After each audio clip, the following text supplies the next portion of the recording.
Hey folks, welcome to another Absolutely Outdoors. Today we've got Chris Lammons. Chris told me that everybody knows him as Doc, which I've been knowing Chris all of his life, and I knew him as Chris. It's real funny. Then I get to asking around the city, and everybody does know you as Doc. And so I was getting ready today, and Patty, my wife, asked me, said, "Where are you going?" I said, "We got to do a shoot with Chris." She said, "Oh, Doc." I'm going, "Yeah." So anyway, we're glad to have you, Doc. Well, thanks for having me. Thanks for having me. We're going to be talking about a turkey hunt that Doc and Jeff Stewart, his brother-in-law. Jeff Stewart. Now, you married Jeff's sister. Correct. Right? Yep. Glory. Glory. Yep. Okay. Boy, there's a special place in heaven for her because you as a husband and Jeff as a brother. There he is. She's got her hands full. She's got her hands full. No doubt. Anyway, it was, I didn't know that. I've been knowing Jeff for years and you for years, but I never knew the connection there. I had no idea. Yep. I had no idea. We've known each other for a long time, Jeff and I. Went to Troy together. He played football down there, and that's where we met. Right.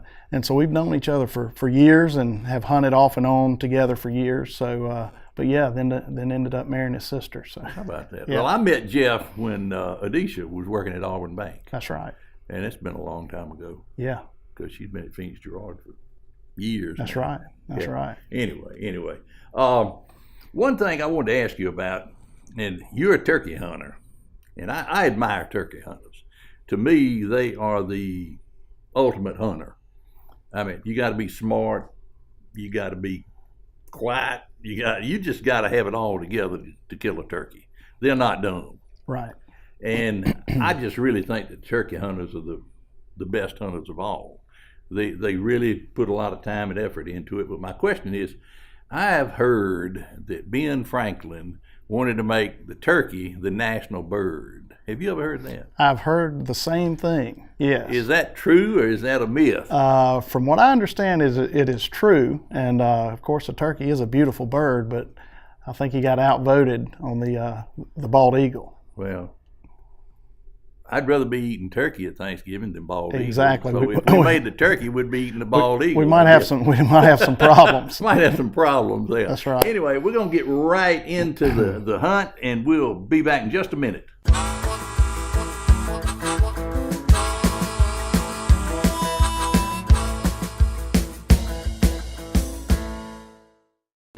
Hey folks, I'm Bear O'Brien, and over the last 40 years I've been able to share my mornings with you on radio, and I've also been able to share my inspirational message every morning. It's a chance for me to share my faith with you. Now we're bringing it to TV thanks to CTV Beam. You can catch us every Monday through Friday morning at 6 a.m. and 8 a.m., the inspiration of the morning. I'm so glad to share it with you. So please be watching every Monday through Friday at 6 a.m. and 8 a.m. I love you. God bless you.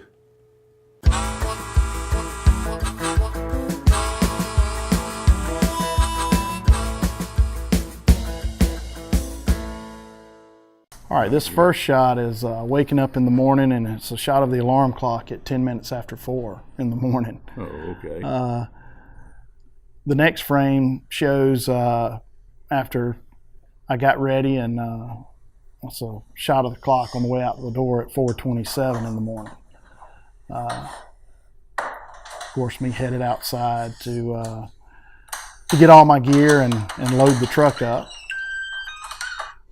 That's when my wife would have been hollering that noise when the alarm goes off. Now that would have got her up. And then the garage door. You should have parked your truck outside. Yeah. Well, I'll make note of that. And again, my wife's a fine individual for putting up with stuff like this at 4 in the morning. 4 in the morning, yeah. Patty wouldn't be happy. Yep. All right, and here's a shot of the dash at 8 minutes after 5 in the morning when we arrive at the hunting camp. And we're hunting that morning on Ghost Town Road in Salem. Oh, okay. Kind of in the right smack in the middle of Lee County. Yeah.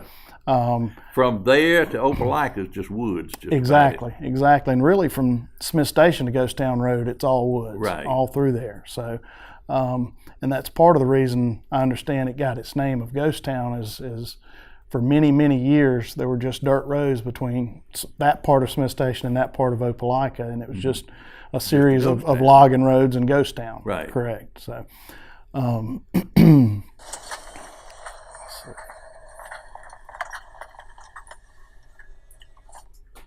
go.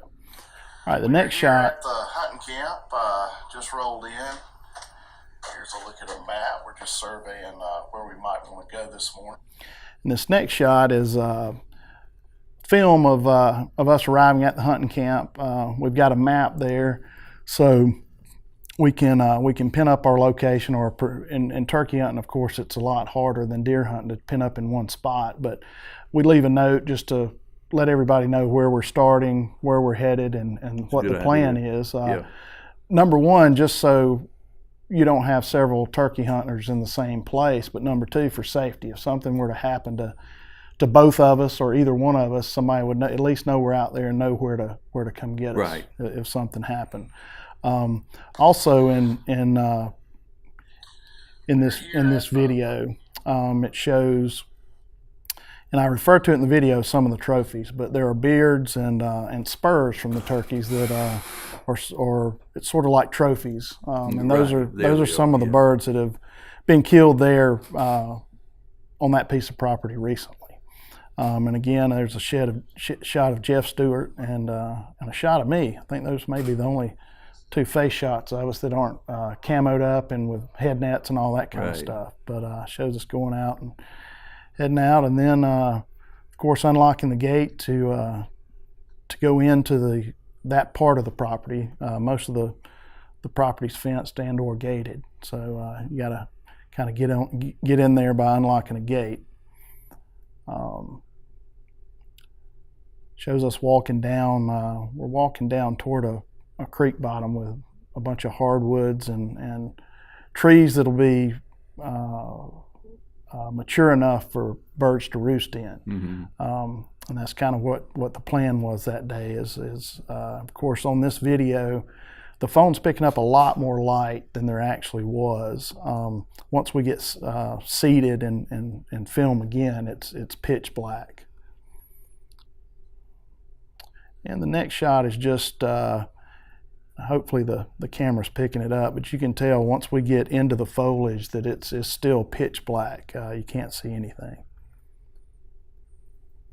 And here's us kind of getting seated and getting our head nets on and all our gear prepared.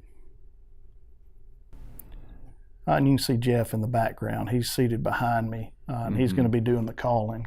We have gone out to this piece of property and got out of the vehicles and had a friend of mine that was already in the woods, and the door slipped out of my hand and it slammed shut. Well, he was in a spot already set up and had been calling and heard absolutely nothing.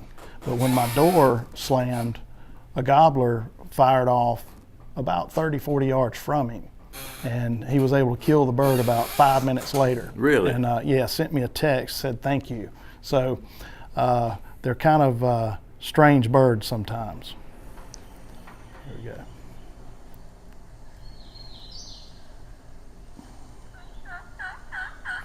Of course, that's Jeff, starting the call.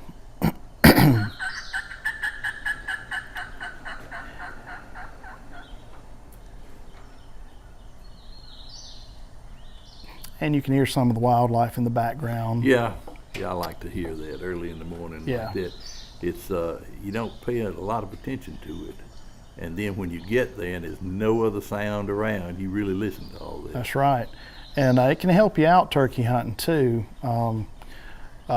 Crows sounding off real loud close to you can make the turkey gobble, and you can a lot of times the background noises you don't have to make any sound to find the turkey. Then it helps you get closer to them. Right. Owl hoots, and of course we did some of those early in the morning. They will answer that. Correct. Exactly. So, but yeah, Jeff's doing all the calling here. I was told one time I went with a what I would call a real turkey hunter. I enjoy it and I go, but he said, hey, how about calling that thing in your pocket? So In other words, put it up and Put let it me up, call. yeah. So I let Jeff call. I was going to say, in just a minute after the break, we're going to go and show them a turkey call that you brought with you. Perfect. All right, let's take a break right now. We'll be back in just a minute.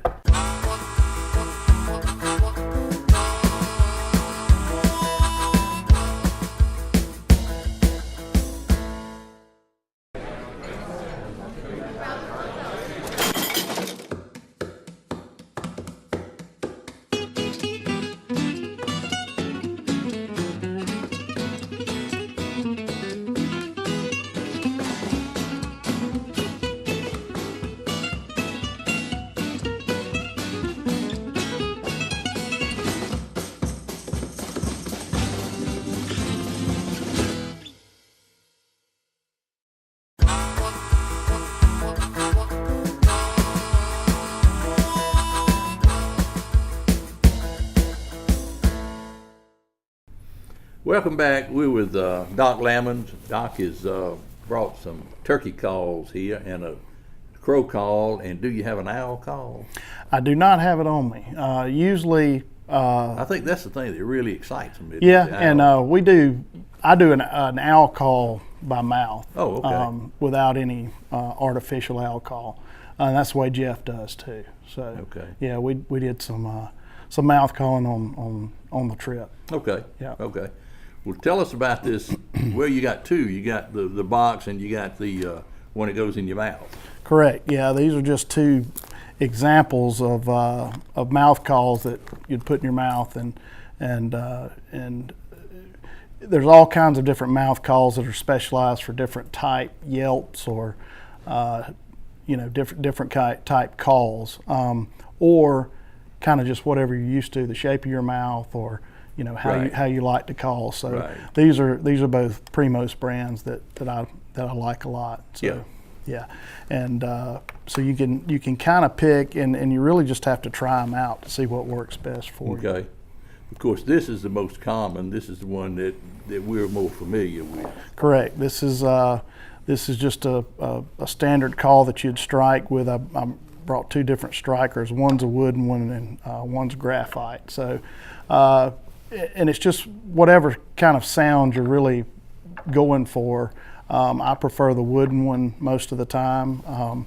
As I said, Go ahead and.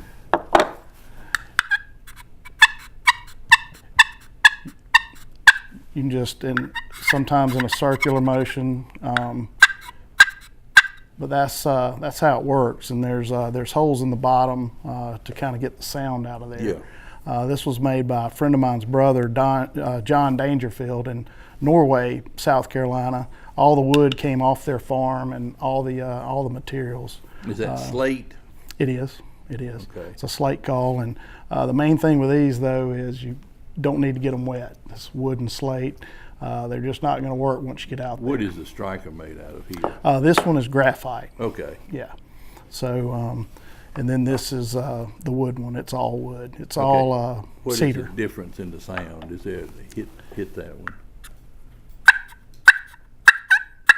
I like that one. This is a louder Yeah. sound. You can get a little more subtle sounds and sort of a different pitch out of the graphite. So, if they're closer in on you, you might want to try just a softer call and get them heated up and fired up coming Right, on into right. you. Yeah. Well, how do you know how to talk to a turkey? How do you know, hey, come on in here?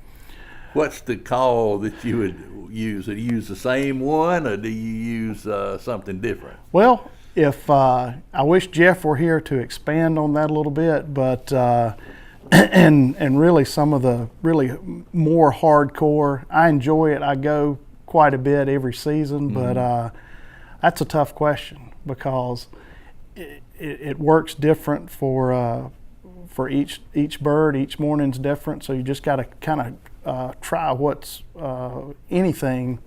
If the first one doesn't work, you just go down your bag of tricks and try. Okay. Like I said, I usually start out with if I'm going to do the slate call with the wooden striker and a little bit louder to see if there's any birds, far off. or with the mouth call.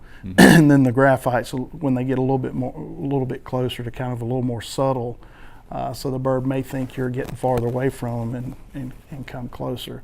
They're so smart. When you said make him think you're getting away from him and make him come closer. Right. They're just smart birds. That's Right. The turkey hunters. I really admire them. That's really a job.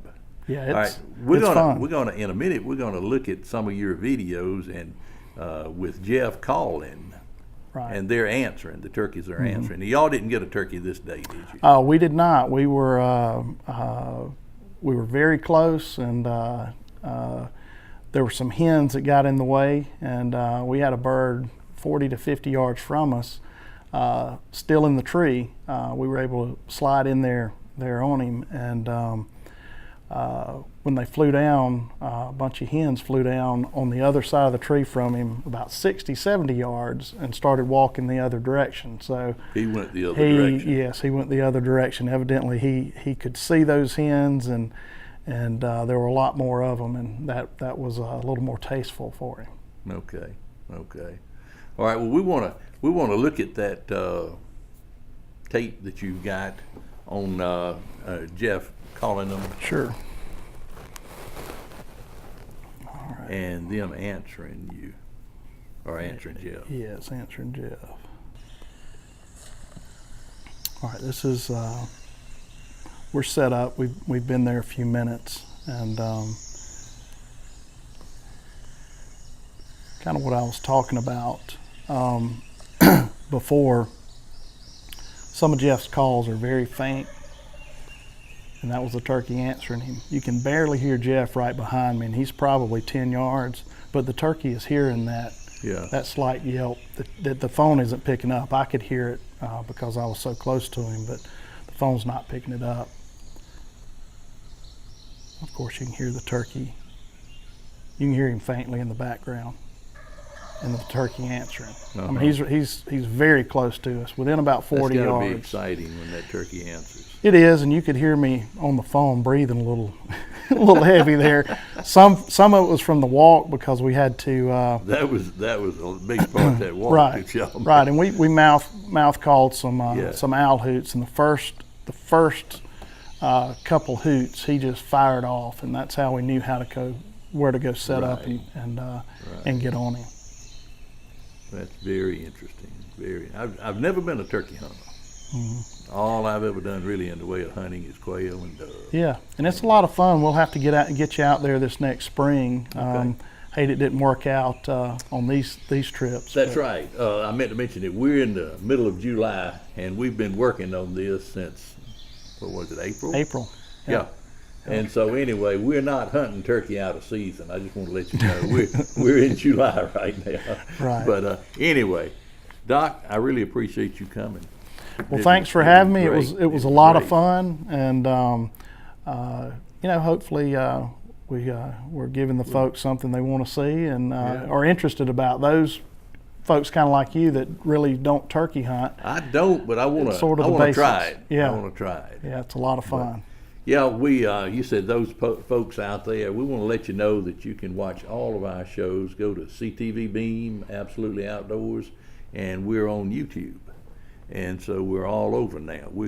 I'm getting responses from people at Panama City that I know that, hey, I watched this show. A guy in South Carolina called me and said, hey, I watched. Of course, they're watching it on YouTube. Right. But anyway, it's good. The word is getting out. And so remember, CTV Beam, Absolutely Outdoors. We really appreciate you watching, and we'll see you next week. Thank you, Doctor. Thank you.